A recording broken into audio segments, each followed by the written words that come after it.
Good morning. This is Ken Long from Tortoise Capital with a review of the weekend trading report for March 17th, 2013. We have a market that's in bullish normal conditions. On an annual basis, we continue to be overbought at 75 out of 100 on weekly RSI 14. On the 10-day NDX, the short term, we are also overbought at 85 out of 100. The percent stretch relative to the 200-day moving average is green bullish at 10.04%, so 8% buffer between here and sideways.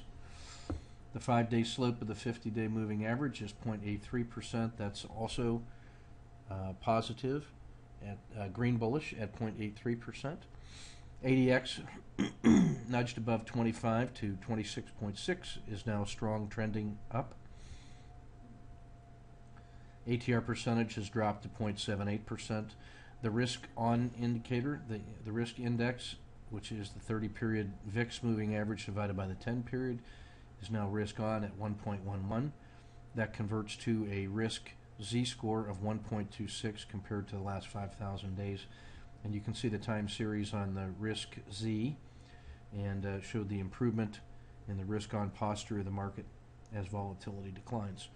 No changes in the 26 and 13 ETF portfolios until 1 April.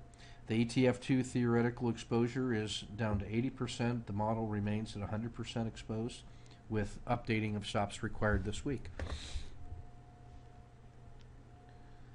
Trade of the week video link for you at YouTube. Quick look at the blended monthly portfolios. Japan has moved to the top of the list in the 13, surprisingly. I can't remember the last time that happened. Followed by the Russell Smalls, and then Australia, and then U.S. mid-caps. The 26 ETF portfolio, it's financial sector, U.S. financials, then Japan, then small caps, then Australia. Let's see, Latin America, emerging markets, and treasuries all in a cash signal. And then about almost 10 on cash signals in the 26 ETF. Basically the same sectors plus all the commodities.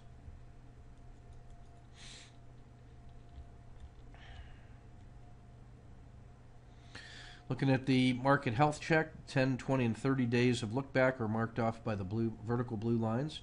Horizontal red lines represent support levels that used to be resistance levels. Thick blue band in the middle is the 30-period Bollinger Band plus or minus 1, the river.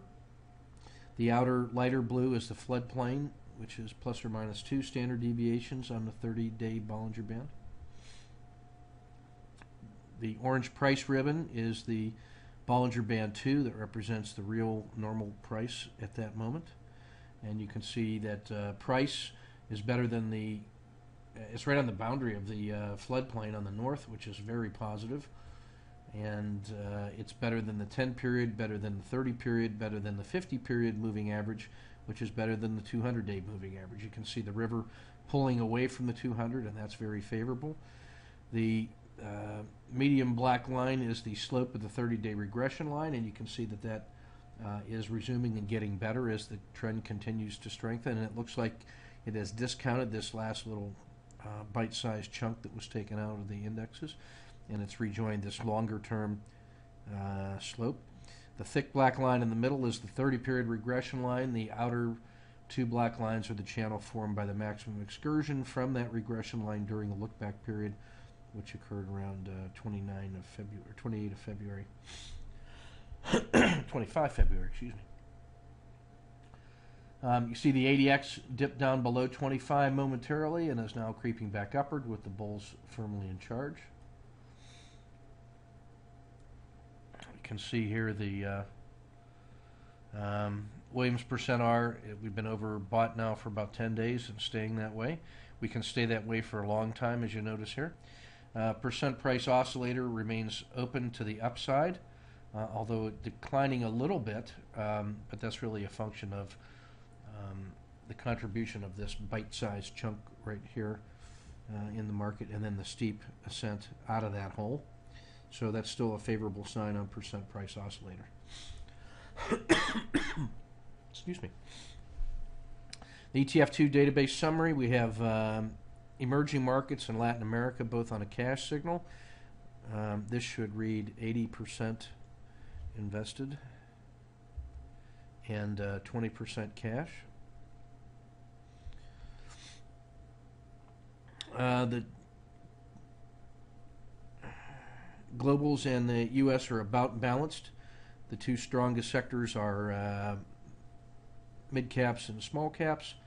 Two weakest are technology and emerging markets. Now you can see the strength in the U.S. With all small caps, and then 2 out of the 3 values are in the green. Everything else is above average except for technology, which is lagging a little bit. Strength in Japan, above average strength in Asia, less Japan.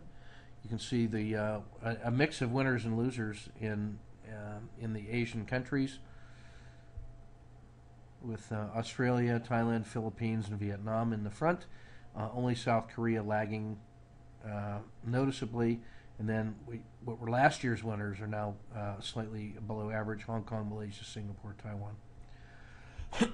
Everything Europe is good except the UK, which is lagging slightly.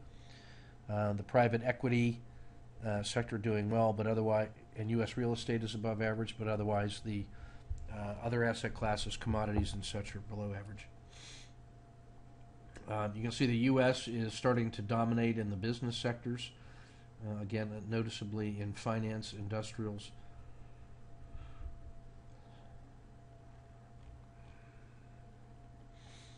This is the ETF top 30 based on our ETF2 database. Japan, Vietnam, Philippines, transports. IYT is very strong in the U.S. Thailand, home construction, private equity, etc. Those that are green in the strength column and white in the average column are ones where we are seeing money flow into that sector, because the strength column is the first one to change. So of special interest are the stronger sectors, or becoming stronger, such as oil equipment, oil and gas, energy, regional banks, and the 30 MLP index.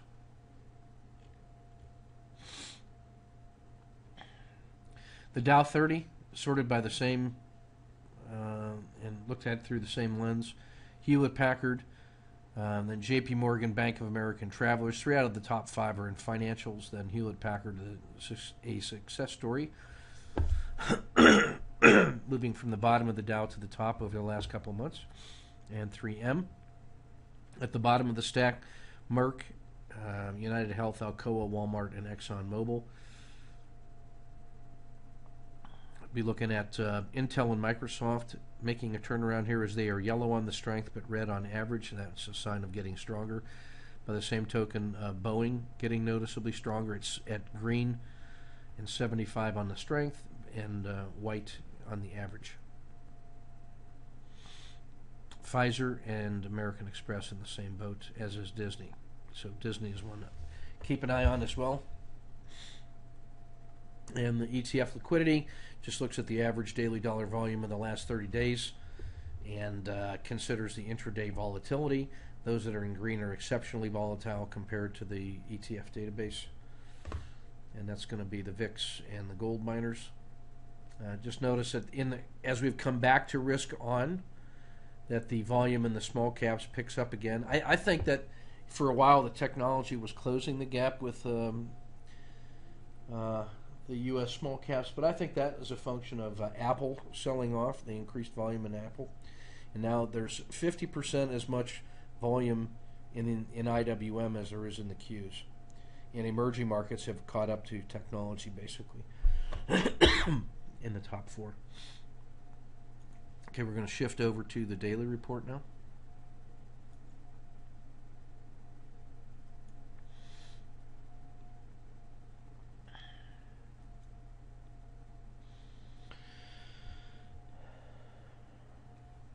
Get overreaction signal in Latin America and emerging markets, also channeling signals.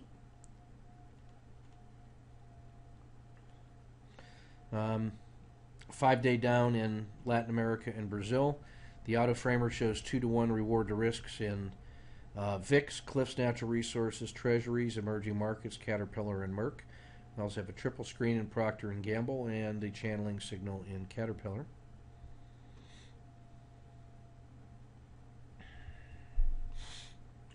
Home Depot's interesting. It's number 4 on the max pain range compression. It was a big percent loser on Friday and closed with a score of 3 on RSI2.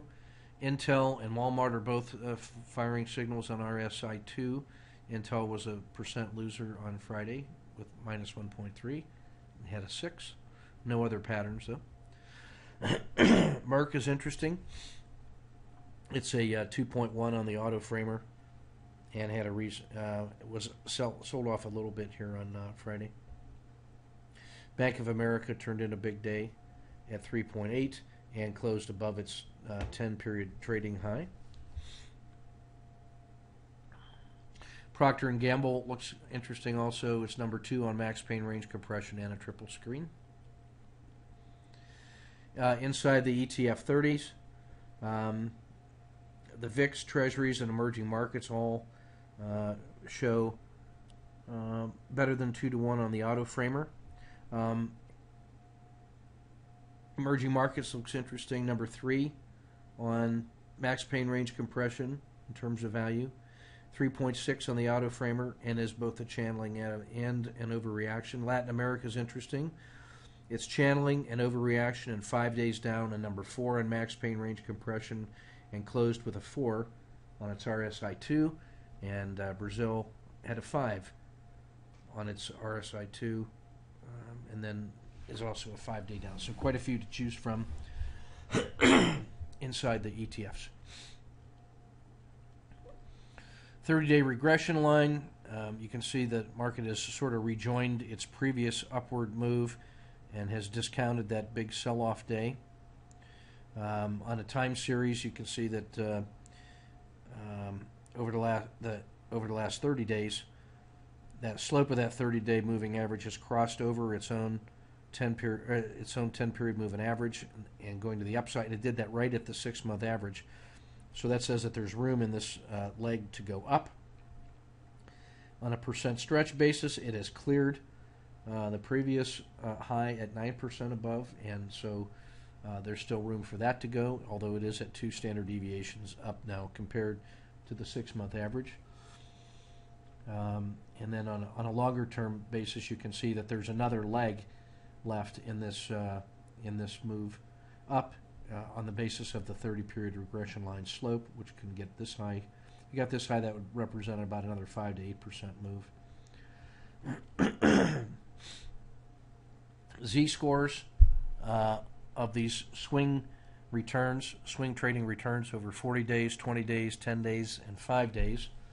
We're looking back over a 10-year period. You can see the outperformance of Japan, and the Dow is looking good, and the VIX is really getting weaker now. Only XLP is getting overheated here on the 40-day holding. I like the fact that all of the XL series, XLF, B, K, E, and P, are all looking favorable here.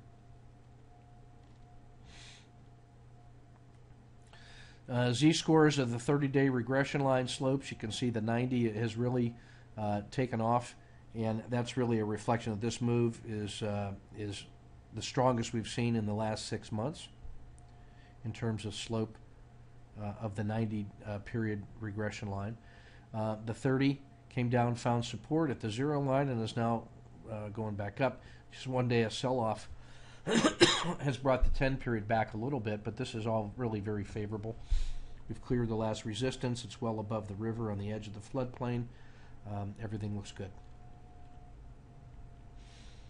Gold now trying to find its support still above 150. Treasuries finding support around 115. And then the risk on trade at IWM still working really well. The rest of the charts I'll just flip through for your reference. If you want to stop the tape, you can. This is the fail stat. And the signal to noise ratio. This is really strong here in financials at 0.54 and IWM at 0.54. That means very directional days compared to the Dow 30 and the ETF 30 peers. And that's everything from Tortoise Capital for the weekend report. All systems go, favoring the upside, respecting the downside, and monitoring our stops. So take good care, and we'll see you in the chat room.